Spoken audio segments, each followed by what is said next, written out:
it's so important for everyone out there to know that no matter where they're at, they can have these shifts and changes. Change is possible. Yeah, change is possible.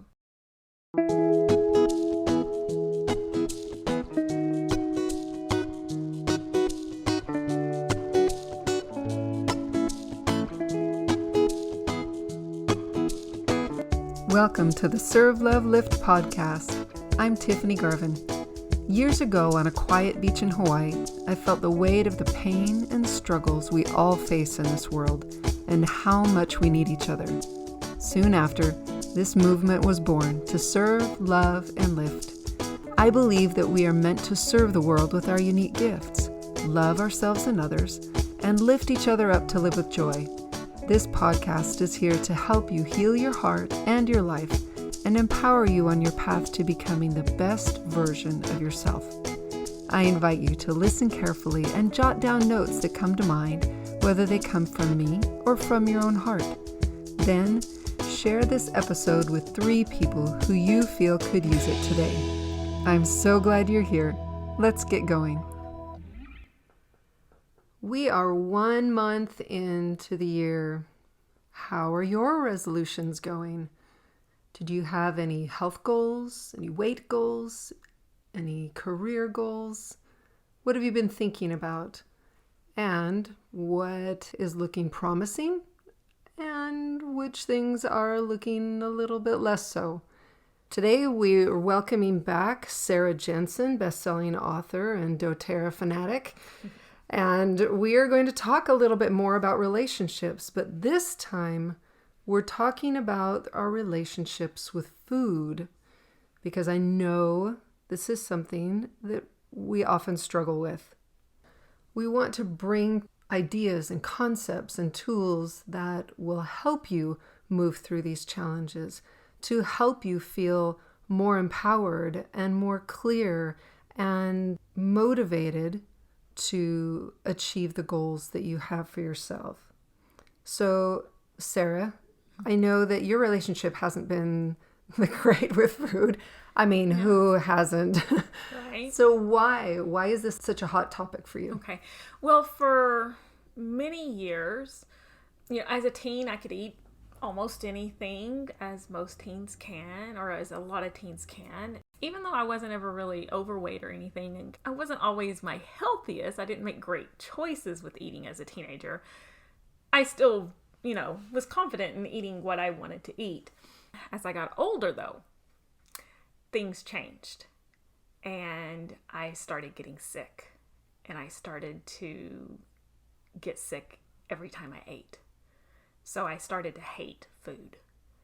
And I was later diagnosed with celiac and was shown that I was allergic to 38 foods that I ate all the time. I mean, like chicken, green bell peppers, romaine lettuce. I was allergic to different condiments. I was allergic to, of course, I couldn't eat whole wheat anymore. I was allergic to corn. I was allergic, and just this huge, massive list. And I just cried. And I was like, there's nothing left. There is nothing left to eat. These are the foods I eat. And my sweet sister, Laura, she's like, send me your list. So I sent her my list and she went through it and she made me a list of foods I could eat. So awesome. And so I was like, okay, I'm not going to die of starvation. But these weren't my favorite foods. My favorite foods were on the list of do not touch. Right. And so I had to learn to adjust, and a lot of the joy that I had in eating was just gone. Yeah. And so as I've been able to heal those ailments and things, thanks to doTERRA essential oils and Life Above the Line, I've realized, it took me a while to realize that I hadn't changed my relationship with food. I didn't like it. Right. And so I remember talking with you one day. There were certain foods like mangoes would just make me gag. Breakfast burritos. The thought of it just was horrific for me. And you asked me why I hadn't healed those things yet. And I thought, because it had never dawned on me to. And so when we worked and healed those things, I started thinking, I can change other things. I can start liking things that are healthy for me. Yeah, I remember one of the first things you did was broccoli, right? Oh, yams. Yams? Yams. I couldn't stand the taste of yams, but I read about what a superfood they were and how good they were. And I was like, well, if I can no longer gag at the thought of mangoes, can I start liking yams? And within days, I went from thinking they were disgusting to craving them and thinking it was one of the most delicious foods on the earth. And I love yams. Yeah. And so I was like, we can actually change our relationship with food. Yeah. We don't have to be held captive by what we like. I'll give you another quick example. Huge hot tamale fan. Love the candy hot tamales. Me too. I buy a box of hot tamales. That box of hot tamales is gone at longest 30 minutes. I mean, I can make it through a whole movie eating hot tamales and popcorn, but the box of hot tamales is gone. I started with the new Meta Power system with doTERRA and healing my desire to eat candy. Nice. And now I have a hot box of hot tamales that has been sitting by my bed for over a month. Every once in a while I think, oh, I want a hot tamale. And I eat one. Yeah. One hot tamale. I have never done anything like that in my life. And so I was like, this is pretty fascinating. And if I can learn to do this, then other people can do this. Right. And so I thought, we've got to teach people how to change their relationship with food. Yeah, because it's not impossible. No, but it feels that way. Yeah. I remember thinking it was impossible to eat anything again. Right. Everything was impossible. And I'll tell you my switch when I went to your house one day, and it was when you were first starting teaching me about this new healing work. Yeah. And you invited me to dinner. And you were eating, and I mean, my first thought was, yay, she's celiac and eats gluten-free. I can totally eat at her house. And there was regular wheat buns. And you asked me if I would like to change and be able to eat that again. And I thought, she's like, I'm watching her eat a wheat bun. For me, that was that 4-minute mile. You remember the story? Yes. I actually looked it up. Roger Bannister, and it was in May 6, 1954. The world had deemed it impossible for anyone to run a mile in under 4 minutes. Well, Roger did, and his world record did not last for very long, because as soon as he broke that, other people were like, well, if he can do it, then I can do it. Now, can I run a 4-minute mile? No! But I can change my relationship with food. I can change the way I see food. Yeah, there seems to be this perceived threshold on all of our lives in one thing or another, whether it's food or athletics or health or joy or success. There's a limiting, what does Gay Hendricks in The Big Leap calls it, the upper limit, right? So we've got this perceived threshold that we can't move past for some reason or another, whether society just says, well, you just don't do that, or it hadn't been done, so we just believe that it's impossible. But then we have these amazing people that break these records, that cross over boundaries that were impossible before, to show us, well, maybe you should reevaluate what you perceive as impossible. Yeah. Well, also we have these limiting beliefs that we put on ourselves or that others put on us. The analogy of the flea jumping up and hitting the lid, but you take the lid off and that flea will not jump any higher, even though it could have escaped. We do that to ourselves. And so that's one of the things that I love so much about this podcast and about your books, is that you open up so many possibilities to the people like me that have zero desire to run a 4-minute mile. I know that if I decided I am running a 4-minute mile, I could get myself in the kind of shape, I could get the trainers and things like that I need to do that. That's not my desire. But I have other desires, and I see, okay, there are some things that I'm like, yeah, lots of people do this. A lot of people have great bodies and eat well and are nutritious and have personal trainers and things like that. I don't. So how do I do it on my own?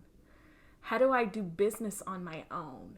How do I do these things where I can't afford to go out right now and hire a personal trainer to get me in shape? But because of your podcast and your books and using the release technique and the other techniques in Life Above the Line, I am actually able to live the life I am meant to live. Right. So it changes, it shifts things for us. And it's so important for everyone out there to know that no matter where they're at, they can have these shifts and changes. Change is possible. Yeah, change is possible. That's kind of what life is about, is learning how to change, learning how to shift, learning how to improve, learning how to let go of the old because you want something new. You want a better, brighter, happier future, healthier future. What are you willing to let go of? What are you willing to go beyond what you previously thought was impossible? Right. And we all have those blocks and barriers in front of us. But it really is that change is going to happen. Yeah. Period. That is life. This world changes.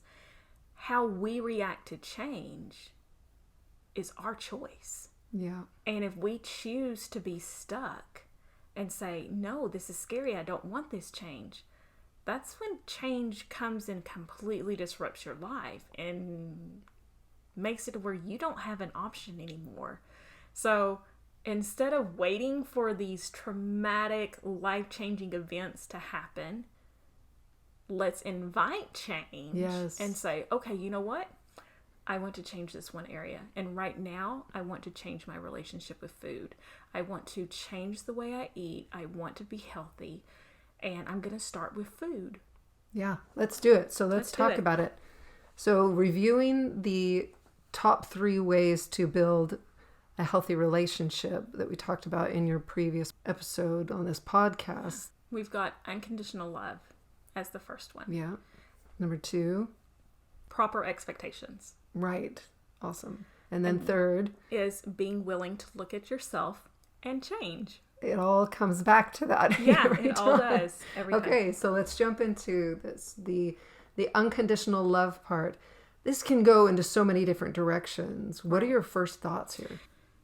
When we look at ourselves, we have to be honest and say, how much do I care for myself? I think everybody's heard your body is a temple, and a temple is a place that you are reverent and treat well and respectful. But how respectful are we to ourselves? Are we taking care of ourselves physically, mentally, emotionally, spiritually? When we look at ourselves, do you kind of shy away and maybe avoid the mirror because you don't like how you look? Do you not like the person you are inside? Do you recognize those needs to change? Well, we all are that. We all have moments of, I don't like who I'm seeing and stuff. So a big key is, how kind are we? What's that inner dialogue? It's like, oh my gosh, you are so gross. I can't stand to look at you. And we hear that. So you avoid the mirror. Or, you are so stupid. I can't believe you did that. And that's our inner dialogue. Why would you do something like that? Why would you say that? That was so dumb. Oh, you should have said this and stuff. We're mean to ourselves. And so with food, then we can treat ourselves kindly or poorly Yeah. with food. Yeah. What does that look like? So if you love yourself and are taking care of yourself, then you want to eat healthy, nourishing foods. When you're medicating yourself because you feel bad, you eat whatever's there, and you want the junk. You want, foods that are okay to eat on occasion. It's okay to eat a couple of hot tamales on occasion, but not the whole box. Mm-hmm. It's okay to go out and get some ice cream, but you don't eat the whole carton. So when we are medicating ourselves with food, that is an unhealthy way to handle it, but we do that. And so for me, unconditional love with food is where we are telling ourselves, I want to be better. I want to be this person. I want to look at myself and be happy. So I'm going to love myself enough to feed myself something that's good. Right. Because food is fuel, and if we don't use it as fuel, then that means that there's something else going on. Right. Which leads us into the second point. Which is our expectations. Yeah, are we expecting food to bring us joy? Yeah. Are we expecting food to make us feel better, happier, comforted? Cure our boredom, Right, right. We were talking to some people the other day, and we got all kinds of interesting reasons why people eat. It was, habit. We had boredom, stress. A few people said because I'm hungry, which was a good answer. We got, it's expected. We go out, we're at a party or a dinner or something, so it's socially, even if you aren't hungry or already ate, it's like, oh, have a cookie. And it's like, no, I don't want, no, we're at a party, have a cookie. And you're like, well, okay. And you give into that because everybody else is eating them, so I might as well. And there's just so many different reasons to eat. And it's important to go through that list and then add to it, see, why am I eating at specific times of the day, especially? Am I eating, as you said, for fuel, or just because I'm bored, or because I'm stressed out, or because I don't want to get up and do something I should be doing, and I've got a bag of popcorn beside me. Right. And I'd rather eat the popcorn. Right. I'm watching a movie and I'm just mindlessly eating the popcorn. Yeah. Or we're at Thanksgiving dinner and it just is this beautiful, gorgeous spread, and it feels so good because it's your family around you, and the food is happy because it's with your family, and you just keep eating. So sometimes it's just not even intentional at all. Yeah. But that's when we get into trouble. All of those reasons, which we all do, there's no judgment here. No. It is when we eat food for something other than fuel, we have a different expectation on the food. We have this expectation that is putting a burden on food and eating that belongs elsewhere. Yeah.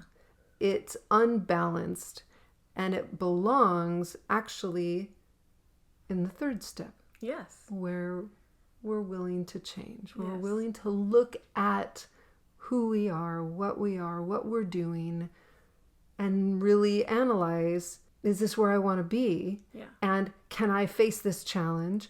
And what is it going to take to find happiness or lose weight or succeed in XYZ activity? It's bringing things back to where they belong. The expectations shift from an external expectation into that internal analysis and consideration of, all right, what do I really need? Yeah. Right? Do I need chocolate or do I need an apple? Yes. And we're definitely not saying chocolate is bad. Let's just be clear. Yes. Chocolate is a wonderful thing that can bring joy. Just ask yourself, why are you eating this? Is it because, you know what? Because I'm choosing in this one moment to be judicious and have a little treat because it does feel good, Mm-hmm. but not because I'm expecting it to change my life. Right. I'm not self-medicating. Yes. I am saying, you know what? That sounds like a lovely thing right now. I'm going to go get a piece of chocolate. Yeah. I have a friend, and she says, I sit in front of my computer, and she researches her family history. And she says, and I have bags of candy and snacks in my drawer. Oh, dear. And I just sit and snack on junk the whole time. She goes, she'll spend hours doing this research. And she says, and she'll realize that she just went through a whole entire bag of those little chocolate miniatures. Oh, my goodness. Because it was there in the drawer. And I said, well, what if you were to clean out that drawer and go hide all that candy in a closet or something where it's not right there accessible, and you bring with you a bag of just, popcorn that's been air popped, and maybe a little bowl of grapes and things like that. And then as you're working, if you're going to be mindlessly snacking on something, let's start with something better and then work towards not needing the food. Yes. But that companion, right? Yes. So it's companionship. Yes. You're lonely, you're doing something by yourself, and so you just reach for that. When I'm driving, I have, I want something to nibble on. Yeah. For one thing, especially if I'm by myself, to help me stay alert. Right. So I used to get Cheetos and eat Cheetos. Well, now I get grapes and berries. Nice. And so I can put them down. And then when I start feeling a little drowsy or something, or my mind's just gone calm and I'm like, oh, I need to up my alertness here, I'll snack on a few grapes. And the burst of juices and things like that actually are, make me alert. It's not the habit of eating to keep myself awake. Now it's like actually a burst of energy from the delicious taste of something that feeds my body. Right. So I think it would be great to invite our listeners to kind of walk through a self-assessment. Perfect. So let's go through each step. Okay. First, unconditional love. So we're talking about relationships with food and self-love, unconditional self-love. So maybe some questions could be, how do you feel about yourself? Right. How do you feel about the way you look? How do you feel about your weight? How do you feel about how your clothes fit? How do you feel about what kind of snacks you have in the cupboard? Also, you could ask, how can I set myself up for success? What kinds of food, snacks, access to these things can I make a plan around so that I can support my self-love? Right. and have those things more easily in the cupboard than treats. Right? I know that there are cravings for sweets and for salty and for both, right? Sometimes I find myself going back and forth. Right. So one way to express self-love with your relationship with food could be to kind of analyze where you are and see where you could improve just 5%, right? Just a tiny improvement. One of the things that I've done in this last week is I went and got the little clear plastic containers to organize my refrigerator and my pantry. And I thought, okay, this year I am really focusing on my relationship with food. And in order to have a healthy relationship, I need to be able to see what I have.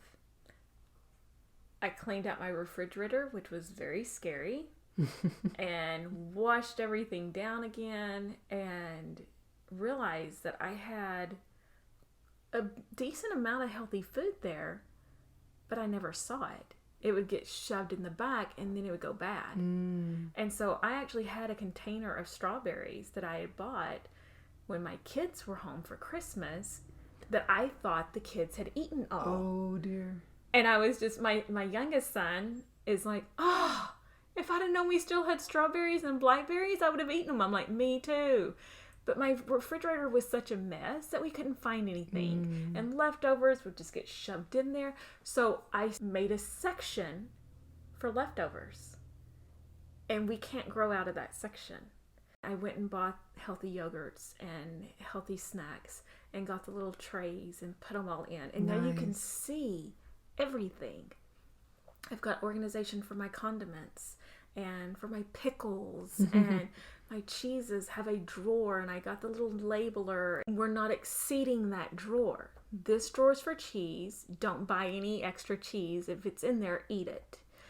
There's a drawer for fresh vegetables. There's a drawer for carrots because we eat a lot of carrots and they're all over the place in the refrigerator. So now the carrots have a drawer. I love it. So you're setting yourself up for success in your fridge. Yes. And then I did the same thing for my pantry. Nice. And so when we do that, now I go in there and I know what we have, and it's easy to make a healthy choice because I see the healthy choices. They're not shoved in the back and hidden, and the unhealthy stuff right up front. And not that I don't have some unhealthy things in my pantry, but they're not my go-to now because I see in these pretty little organizations, because, you know, our eyes do determine what we eat.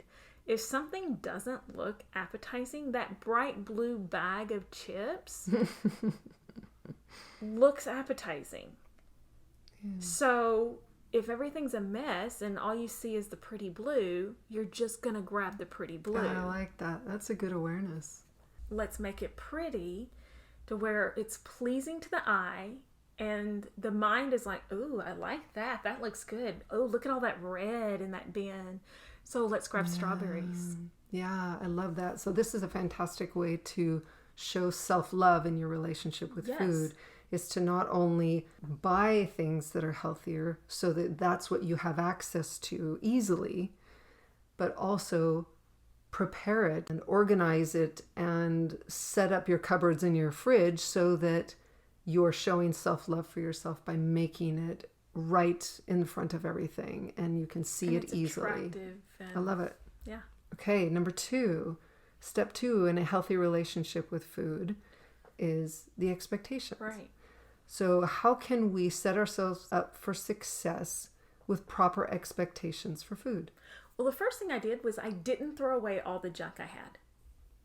I think so often when people get on these kicks of I am going to be happy, they go through their cupboards and refrigerator and throw away every unhealthy thing they have in the house, and they go out and buy all this healthy food, and then they look at all the healthy food and they're like, I don't want any of this.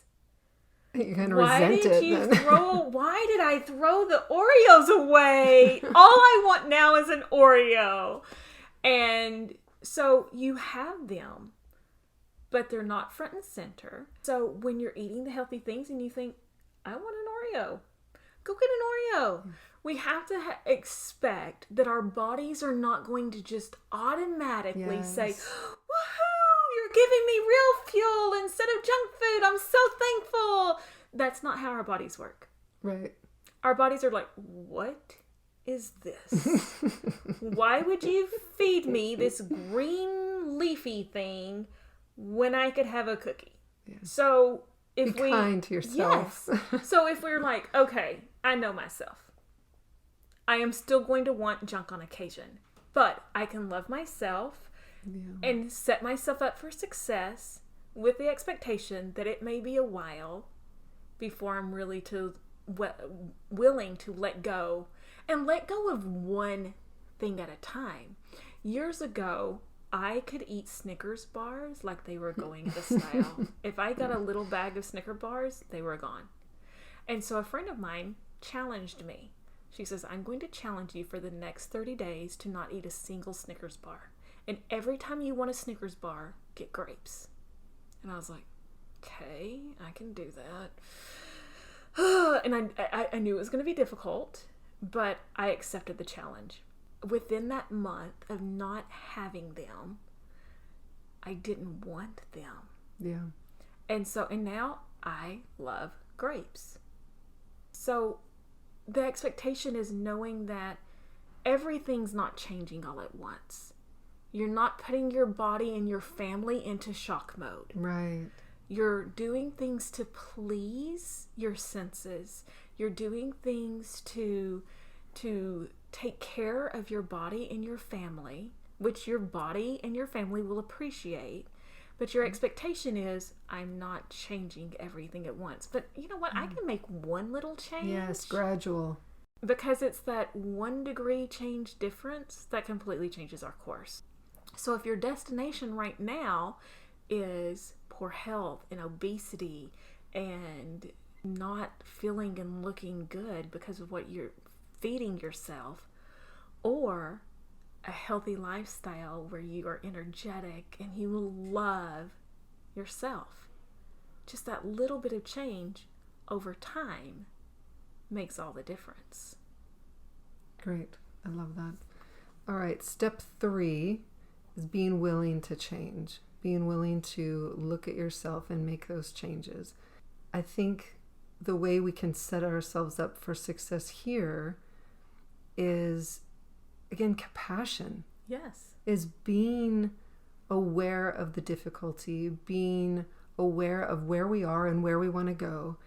If you want to lose 5 pounds, great. Write it down and get specific about it. If you need to lose 100 pounds, okay, that's going to be a different journey. And so you really analyze, okay, what are the different things that I need to change? How is my food? How is my exercise? What am I willing to change? Are you willing to shift out one treat for one healthy snack? Are you willing to actually look at how much sugar you're eating or how much processed foods you're eating? Are you willing to see where the lack is with healthy foods? Are you willing to look at it honestly first, and then are you willing to change? How badly do you want that new goal, that new destination?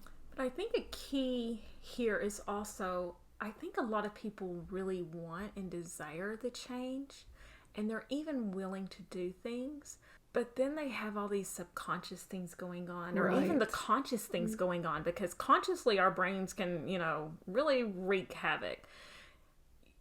You really don't want that. You really want this. No, why are you even trying? Do you remember the last time we did this? Do you remember what happened? We threw away all the food, spent $300, and it all went bad because we had to go out and buy fast food for a week. Our brain does that. So I think this is a really great place to bring in the release technique. Definitely.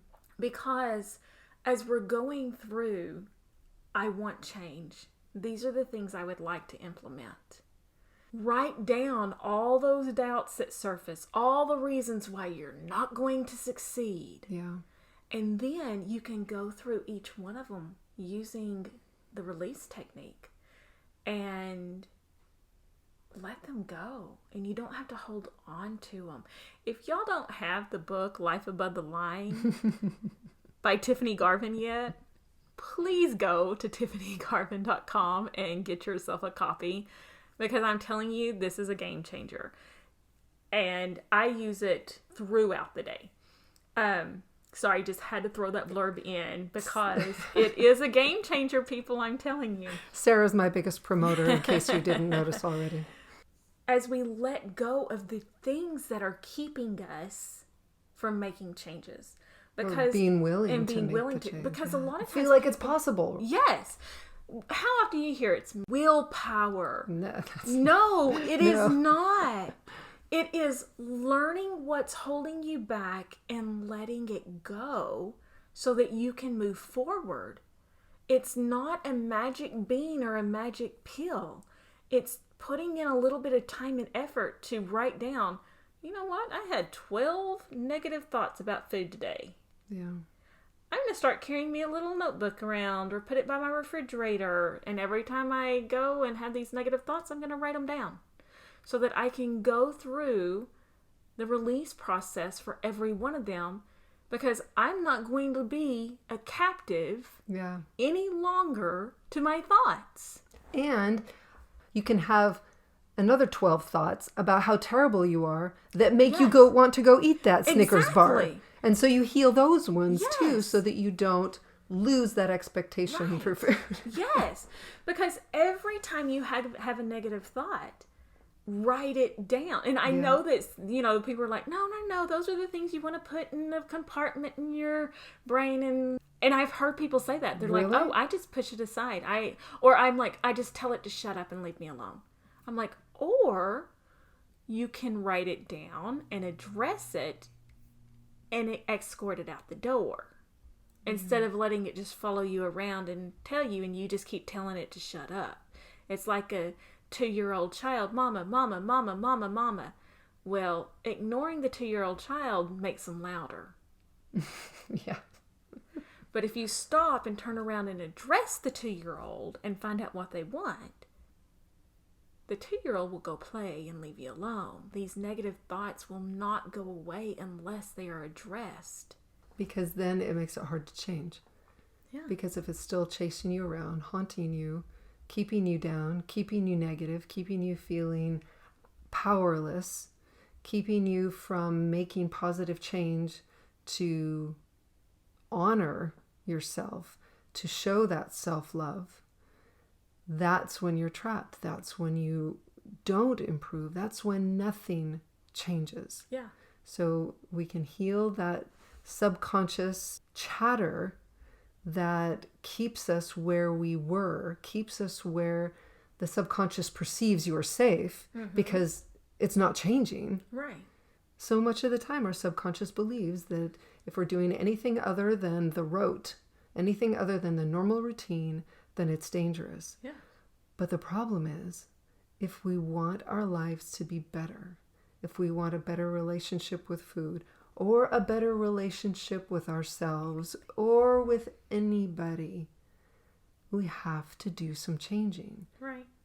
I remember a few years ago, you and I were talking, and you said, Sarah, do you see all this power laying on the table in front of you? Pick it up. That's what this is. Yeah. This is picking up power within yourself to make changes that you have known you've needed to make for a really long time, but you have felt powerless to do so.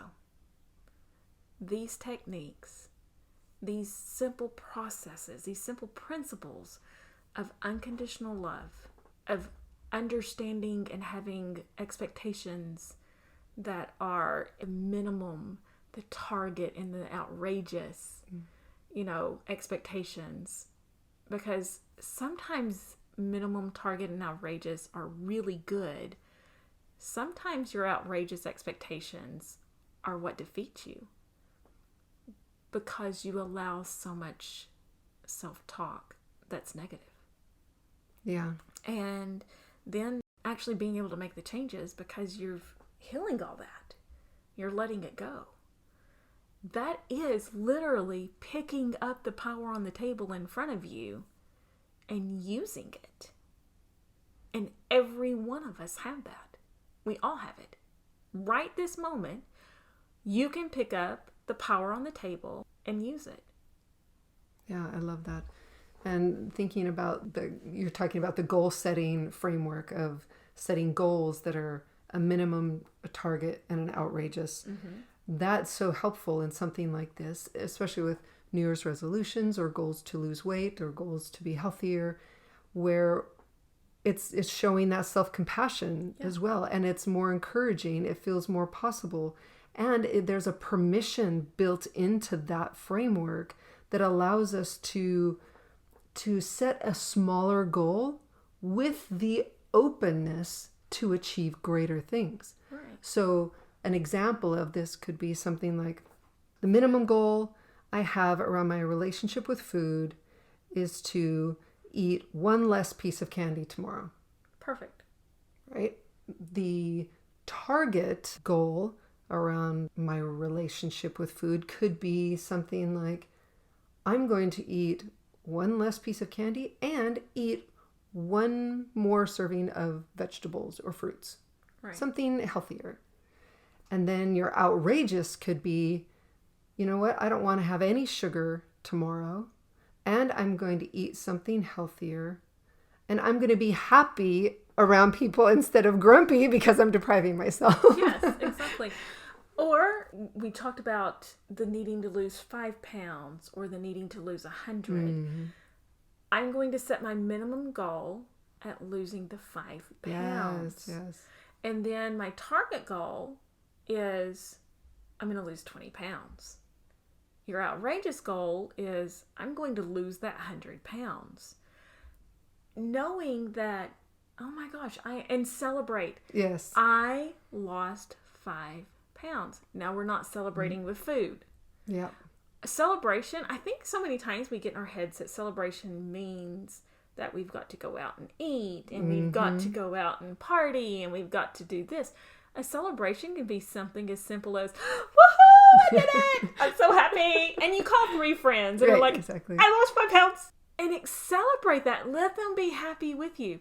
I did not eat a piece of candy today. Yeah. You did not eat a piece of candy. Not one piece of candy. All day long, I didn't eat candy. And they're like, oh my gosh, what are you doing? That's amazing. For some of us, that would be huge news. Yeah. Yeah, if you don't have a friend like that, we will be that friend for you. Send us a message and we will celebrate with you when you lose that 5 pounds or you don't eat that one piece of candy or you're sad and you call a friend instead of eat a candy bar. Please celebrate with someone who honors you, who honors that space, who gives you that validation and that love for doing something that's meaningful to you. Yes, because everybody deserves that. Yeah. All right. This has been awesome. Yeah. So what are your final thoughts as we invite people to consider this new change, this new approach to a healthier relationship with food? That you can do it. It doesn't matter where you are right now. I mean, I don't care if you weigh 600 pounds. I don't care if you weigh 84 pounds and are trying to gain weight. You can change your relationship with food by changing your self-talk, by loving yourself and allowing for failures and for mistakes and being kind. You can set expectations that are completely reasonable, remembering that I'm not changing everything today. Rome was not built in a day. Right. We're going to do it slowly and gradually, but as you build momentum, you can watch the avalanche start happening and the things changing and how it starts changing in other areas of your life and so forth. And to release the negative stuff that's been holding you back all these years. We have that power. You have that power to do it. And I totally believe in you. I know you can do this. I have no doubt that if you'll follow these simple steps, you can change and be who you want to be. Thank you for being with me. Remember to share this episode with 3 people who you feel could use it today. Don't want to wait for next week for new insights and wisdom? Go to www.tiffanygarvin.com/emotional healing for a free guide to help you begin healing the emotional wounds that are holding you back. Again, the link is tiffanygarvin.com/emotional healing. It will be in the show notes as well. I believe in you. See you next week.